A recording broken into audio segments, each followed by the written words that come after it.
नमस्कार दोस्तों। Index fund में इन्वेस्ट करना सबसे अच्छा इन्वेस्टमेंट माना जाता है क्योंकि आप लॉन्ग टर्म में अगर कंपेयर करो बाकी के म्यूचुअल फंड के कंपैरिजन में इंडेक्स फंड ऑलवेज बीट करता है अदर म्यूचुअल फंड को। जैसे कि वॉरेन बफेट भी बोलते हैं कि अगर आपका व्यू लॉन्ग टर्म का है तो investment in index fund is the best investment strategy और आप इन्वेस्टमेंट हमारा इंडेक्स फंड में कर सकते हैं। आप चैनल पे नए हो तो please like share and subscribe this video. इसमें अगर ईएम आप देखोगे तो ऑलमोस्ट 7 लाख करोड़ तक का है। तो हम लोग पहले बात करते हैं एसबीआई निफ्टी 50 इंडेक्स फंड के बारे में। उसको बोलते हैं एसबीआई निफ्टी इंडेक्स फंड। तो उसका अगर लॉन्चिंग डेट देखोगे तो लॉन्चिंग डेट हुआ हमारा जनवरी 2013 है। और उसका ईएम अगर देखोगे या फंड साइज को उसको बोलते हैं, फंड साइज अगर देखोगे तो ऑलमोस्ट 3199 है। अगर उसमें इन्वेस्टमेंट आप करना चाहते हैं एसआईपी थ्रू भी कर सकते हैं, लमसम के थ्रू भी कर सकते हैं। अगर मिनिमम एसआईपी की बात करूं तो ऑलमोस्ट 500 तक का मिनिमम एसआईपी कर सकते हैं। अगर मैं इसके रिटर्न की बात करूंगा तो रिटर्न अगर आप देखोगे तो 1 ईयर टू 10 ईयर के रिटर्न, तो 1 ईयर ऑलमोस्ट हमारा 1%, 1.4% रिटर्न है। अगर मैं 3 ईयर की बात करूं तो ऑलमोस्ट 14.5% है और 5 ईयर की बात करूंगा तो ऑलमोस्ट 12.1 रिटर्न है। अगर मैं 10 ईयर की बात करूं तो ऑलमोस्ट 12.17 रिटर्न है। आप अगर कैटेगरी का एवरेज भी अगर देखोगे तो हर टाइम वो कैटेगरी को बीट करते हुए नजर आता है। उसके साथ साथ अगर मैं पूरे रिटर्न की बात करूं तो एसबीआई में एक ऐसा फंड है जिसमें आप देख सकते हो लॉन्ग टर्म के लिए, क्योंकि ये हमारा लॉन्चिंग डेट हमारा 2013 से अभी तक मतलब 10 ईयर्स ऑलमोस्ट कंप्लीट हुआ है। तो इसका हिस्टोरिकल रिटर्न देखते हुए आप अगर इन्वेस्टमेंट करना चाहते हैं तो this is the best plan to invest. उसके साथ साथ हम लोग बात करते हैं अभी उसके रिस्क के बारे में। जैसे कि आप देख रहे हैं इसमें अल्फा हमारा -1.11 है, वो थोड़ा कंसर्न है क्योंकि नेगेटिव अल्फा इसका मतलब होता है कि आपका जो रिटर्न है इंडेक्स फंड के कंपैरिजन में थोड़ा बहुत कम है। अगर मैं बीटा की बात करूं तो बीटा ऑलमोस्ट 1.01 है। तो जैसे ही वोलेटाइल हमारे निफ्टी 50 होगा वैसे ही हमारा ये फंड भी वोलेटाइल दिख रहा है। उसके साथ साथ शार्प रेशियो और शॉर्टन रेशियो देखोगे तो 0.64 और 0.77 है, वो थोड़ा कंफर्टेबल है। तो हमारे लिए कोई इसमें ज्यादा कंसर्न नहीं है। अगर मैं एक्सपेंस रेशियो की बात करूं तो एक्सपेंस रेशियो हम ऑलमोस्ट हमारा 0.18% है और उसमें जीएसटी भी इंक्लूड है। अगर मैं बात करूंगा तो एग्जिट लोड की, तो एग्जिट लोड हमारा 0.20% इसमें दिखाई दे रहा है और अगर 15 डेज के अंदर आप पैसा निकालते हो तो ही ये एग्जिट लोड लगेगा। अगर 15 डेज के बाद अगर कोई निकाल रहे पैसा तो इसमें हम लोग का जो एग्जिट लोड है वो नहीं लगेगा। करते हैं उसके बाद स्टैम्प ड्यूटी की। स्टैम्प ड्यूटी भी इसमें चार्जेस है। स्टैम्प ड्यूटी का ऑलमोस्ट 0.005% हमारे चार्जेस है। एसबीआई निफ्टी इंडेक्स फंड ने ज्यादा करके होल्डिंग हमारे Reliance, HDFC, ICICI and Infosys में ज्यादा करके इन्वेस्टमेंट किया है। तो वैसे देखा जाए तो रिलायंस का ऑलमोस्ट 11.34% है। उसके बाद एचडीएफसी का अगर बैंक की बात करो तो 8.52, देन आईसीआईसीआई की 7.99 है। और अगर मैं इन्फोसिस की बात करूं तो इन्फोसिस ऑलमोस्ट 7.20% है। तो उसके साथ साथ और भी इसमें होल्डिंग्स है तो वो थोड़ा लेस देन 7% है। तो आप इधर देख सकते हैं कि बहुत सारे इन्वेस्टमेंट हम लोग ने एसबीआई निफ्टी 50 ने किया है। तो अगर मैं उसके बाद अगर इक्विटी की और डेब्ट की बात करूं तो ऑलमोस्ट ऑल द जो इन्वेस्टमेंट हुआ है इक्विटी में हुआ है। तो अगर मैं सेक्टर की बात करूं तो सेक्टर में सबसे ज्यादा होल्डिंग हमारा फाइनेंशियल सेक्टर में। तो फाइनेंशियल सेक्टर में आप देख सकते हैं 35.8% का होल्डिंग है। उसके साथ अगर मैं अदर्स की बात करूं तो अदर्स में 20.8% का है। देन अगर मैं एनर्जी की बात करूं तो एनर्जी में ऑलमोस्ट 14.9% है। टेक्नोलॉजी की बात करूं तो ऑलमोस्ट 14.4 है। और उसके बाद अगर मैं कंज्यूमर अगर स्टैपलर देखूं, अगर मैं कंज्यूमर स्टैपलर्स की बात करूं तो ऑलमोस्ट 8.6% है। उसके बाद ऑटोमोबाइल में भी इन्वेस्टमेंट है। ऑटोमोबाइल में ऑलमोस्ट 5.5% तक का उनका होल्डिंग है।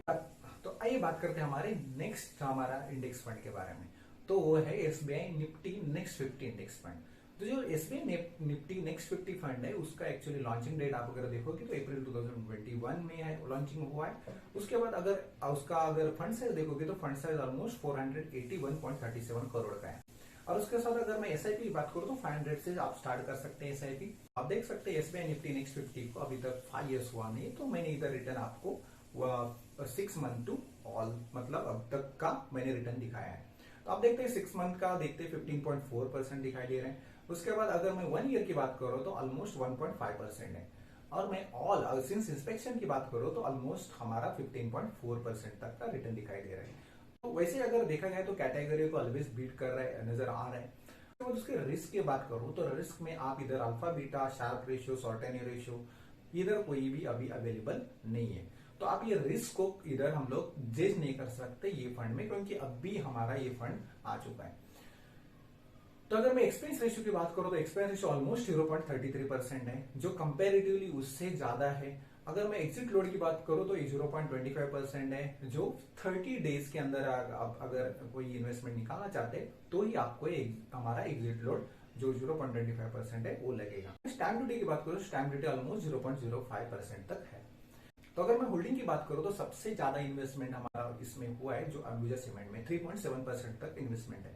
उसके बाद अगर नेक्स्ट पोजीशन पे अगर तो अगर मैं नेक्स्ट पोजीशन की बात करूं तो पेडालाइट हमारा जो इंडस्ट्रीज है उसमें ऑलमोस्ट 3.7% का भी हमारा होल्डिंग है। उसके साथ थर्ड पोजीशन पे हमारा टाटा पावर आ जाता है। टाटा पावर में ऑलमोस्ट 3.3% तक का होल्डिंग है। और उसके साथ अगर मैं लास्ट की बात करूं तो भारत इलेक्ट्रॉनिक्स में भी हमारा इन्वेस्टमेंट इसमें तो भारत इलेक्ट्रॉनिक्स में भी हमारा इन्वेस्टमेंट इसमें हुआ है। के बाद फोर्थ पोजीशन की बात करो तो भारत इलेक्ट्रॉनिक्स में ऑलमोस्ट 3.3% तक का होल्डिंग इन्होंने रखा है। उसके साथ और भी हमारे जो होल्डिंग है उधर देख सकते हैं आप। अगर मैं इक्विटी और डेप्ट की बात करूं तो ऑलमोस्ट इक्विटी में 99.8% तक का होल्डिंग है, और अगर देखा गया तो 0.02% तक का ही सिर्फ हमारा कैश में होल्डिंग है। अगर मैं सेक्टोरल की बात करूं तो सेक्टोरल में आप देखा जाए तो उसमें ऑर्डर्स में ज्यादा इन्वेस्टमेंट हुआ है या फिर ऑर्डर्स में ज्यादा होल्डिंग है। ऑर्डर्स में आप देख सकते हैं ऑलमोस्ट 21.1% तक का होल्डिंग दिखाई दे रहा है। और उसके बाद एनर्जी की बात करते हैं तो एनर्जी में ऑलमोस्ट 14.1% तक का है। और उसके बाद मैं कंज्यूमर स्टैपल्स की बात करूं तो कंज्यूमर स्टैपल्स में ऑलमोस्ट 13% तक का होल्डिंग है। और उसके बाद अगर मैं कैपिटल गुड की बात करूं तो कैपिटल गुड में ऑलमोस्ट 12.7% तक का हमारा होल्डिंग दिखाई दे रहा है। अगर मैं फाइनेंशियल सेक्टर की बात करूं तो फाइनेंशियल सेक्टर में ऑलमोस्ट 12.1% तक का होल्डिंग है। और लास्ट में देखा गया तो कंस्ट्रक्शन है, सर्विसेज है और केमिकल सेक्टर में तो वैसा देखा गया तो 10.5%, 9.0% और 7.4% ऐसा हम लोग को होल्डिंग दिखाई दे रहा है। तो इस फंड को अगर देखा गया तो नेक्स्ट 50 जो एसबीआई का निफ्टी नेक्स्ट 50 जो फंड है उसमें आप सेक्टोरल अगर आप देखोगे होल्डिंग तो सेक्टर होल्डिंग बहुत कुछ डाइवर्सिफाइड दिख रहा है। तो ये भी फंड आगे आने वाले पीरियड में आपको अच्छा रिटर्न देगा। तो हमारा नेक्स्ट इंडेक्स फंड है SBI Nifty mid cap 150 index fund. इसका अगर लॉन्चिंग डेट देखोगे तो सितंबर 2022 में हमारा लॉन्च हुआ था। और अगर मैं इन्वेस्टमेंट की बात करूं मिनिमम इन्वेस्टमेंट अगर एसआईपी करना चाहते हैं तो 500 से अवेलेबल है। हम लोग रिटर्न की बात करें तो सिर्फ हमारा 1 मंथ से सिंस इंस्पेक्शन तक हम लोग रिटर्न देख सकते हैं। तो आप देख सकते हैं ऑलमोस्ट 1 मंथ का निगेटिव रिटर्न दिखाई दे रहा है, -1 हमारा 3% तक का रिटर्न दिखाई दे रहा है। अगर मैं सिंस इंस्पेक्शन की बात करूं तो ऑलमोस्ट हमारा 2.5% तक का हमारा रिटर्न दे रहे हैं। तो आने वाले पीरियड में सिंस मिड कैप फंड हमारे ग्रो करने वाले हैं तो ये भी फंड हम लोग को आने वाले पीरियड में अच्छा रिटर्न देगा ऐसा मुझे लगता है। अगर मैं आपको रिस्क के बारे में बात करूंगा तो रिस्क इधर हम लोग को कोई अवेलेबल नहीं है, क्योंकि alpha beta Sharpe ratio shorten ratio standard deviation ये अभी तक अवेलेबल नहीं है। एक्सपेंस रेशियो की बात करो तो एक्सपेंस रेशियो इसको कोई भी नहीं है। अगर एग्जिट लोड की बात करो तो एग्जिट लोड ऑलमोस्ट 0.25% तक का है। स्टैम्प ड्यूटी की बात करो तो ऑलमोस्ट 0.005 तक हमारा स्टैम्प ड्यूटी लगने वाला है अगर आप इन्वेस्टमेंट इसमें करना चाहते तो। अगर मैं नेक्स्ट उसके होल्डिंग की बात करूं तो होल्डिंग आप देख सकते हैं इधर ट्रेंट लिमिटेड में ज्यादा होल्डिंग हो रहे हैं, 1.83% तक का होल्डिंग उन्होंने रखा है। अगर मैं नेक्स्ट सेकंड पोजीशन की बात करूं तो एयू स्मॉल फाइनेंस जो बैंक है उसमें इन्वेस्टमेंट ऑलमोस्ट 1.68% तक का है। अगर मैं वरुण की बात करूं वरुण तो नेक्स्ट हमारा थर्ड पोजीशन पे आता है वरुण लिमिटेड। तो वरुण लिमिटेड ऑलमोस्ट 1.63% का होल्डिंग उन्होंने रखा है। और लास्ट में अगर बात करो तो अगर ट्यूब इंस्ट्रूमेंट्स तो अगर मैं फोर्थ पोजीशन की बात करूं तो ट्यूब इंस्ट्रूमेंट में भी उनका होल्डिंग है ऑलमोस्ट 1.61%। आप देख सकते हैं इसके बाद भी हमारा होल्डिंग है लेकिन ऑलमोस्ट 1.5 के नीचे है। तो आप देख सकते हैं इधर सारे मिड कैप जो फंड है उनको उन्होंने चूज किया है। और आप अगर फंड का अगर आप ये स्टॉक का परफॉर्मेंस पे अगर आप पर्टिकुलरली देखोगे तो ये पर्टिकुलरली लॉन्ग रन में थोड़ा अच्छा परफॉर्म करेंगे ऐसा मुझे लगता है। अगर मैं इक्विटी और डेप्ट की बात करूं या फिर कैश की बात करूं तो ऑलमोस्ट इधर इक्विटी में 99.8% तक होल्डिंग इधर है और बाकी का सिर्फ कैश में है। तो अगर मैं सेक्टोरल में जाता हूं तो सेक्टोरल में मुझे ऐसा दिखाई दे रहा है कि फाइनेंशियल सेक्टर में ज्यादा प्रायोरिटी है। तो ज्यादा प्रायोरिटी मतलब ऑलमोस्ट 13.6% तक का होल्डिंग फाइनेंशियल सेक्टर में है। उसके बाद अगर मैं ऑर्डर्स की बात करूं तो ऑर्डर्स में ऑलमोस्ट 12.7% तक का है। अगर मैं सर्विसेज की बात करूं, सर्विसेज में ऑलमोस्ट 10.6% तक का है। ऑटो सेक्टर में भी 10% है। देन अगर हेल्थ केयर डोमेन देखोगे तो हेल्थ केयर डोमेन में भी आपको 10% होल्डिंग दिखाई देगा। और केमिकल की बात करो तो केमिकल में ऑलमोस्ट 9.2% तक का होल्डिंग इधर दिखाई दे रहा है। वैसे कंपेयर करेंगे SBI Nifty 50 index fund, then SBI Nifty next 50 index fund और इसको एसबीआई मिड कैप फंड को देखा गया तो सारे जो फंड है वो डाइवर्सिफाइड है। तो कोई पर्टिकुलर फंड में अगर ये स्टॉक है तो यही स्टॉक अगर दूसरे फंड में भी अवेलेबल है, ऐसा आपको इधर नहीं दिखाई दे रहा है। तो इसमें मतलब इसका मतलब है हमारा पोर्टफोलियो थोड़ा डाइवर्सिफाइड। तो अगर नेक्स्ट इंडेक्स फंड की बात करेंगे तो वो है SBI small cap 250 index fund. इसमें 250 अराउंड जो स्मॉल कैप जो स्टॉक्स है उसमें इन्वेस्टमेंट होता है।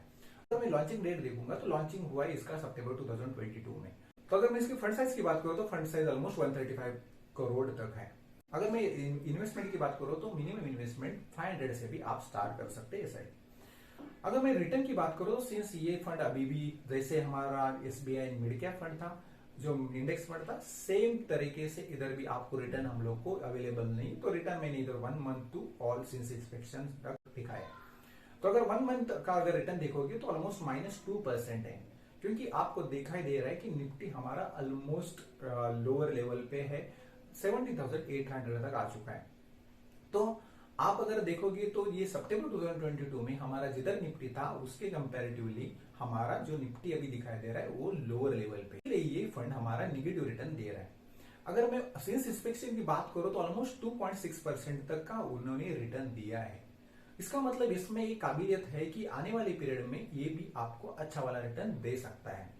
तो अगर मैं रिस्क की बात करूं तो सिंस ये अभी तक लॉन्चिंग डेट हमारा 2020 से है, तो इसीलिए इसमें भी आपको इधर alpha beta Sharpe ratio short turn ratio नहीं दिखाई दे रहा है। अगर मैं उसकी बात करूं एक्सपेंस रेशियो की, तो एक्सपेंस रेशियो इसमें कोई नहीं है। अगर मैं एग्जिट लोड की बात करूं तो ऑलमोस्ट 0.25% तक है और स्टैम्प ड्यूटी तो ऑलमोस्ट हमारा सेम है सारे फंड के लिए 0.005% तक का।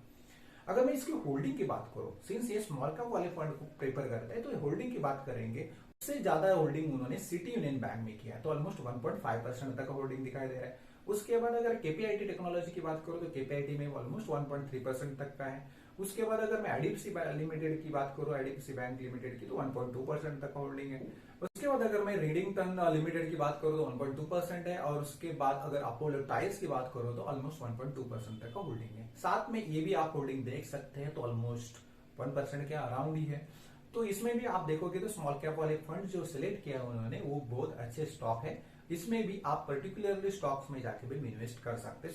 अगर मैं इक्विटी की बात करूं तो ऑलमोस्ट 99.9% तक का होल्डिंग इक्विटी में है और 0.01% तक का कैश में है।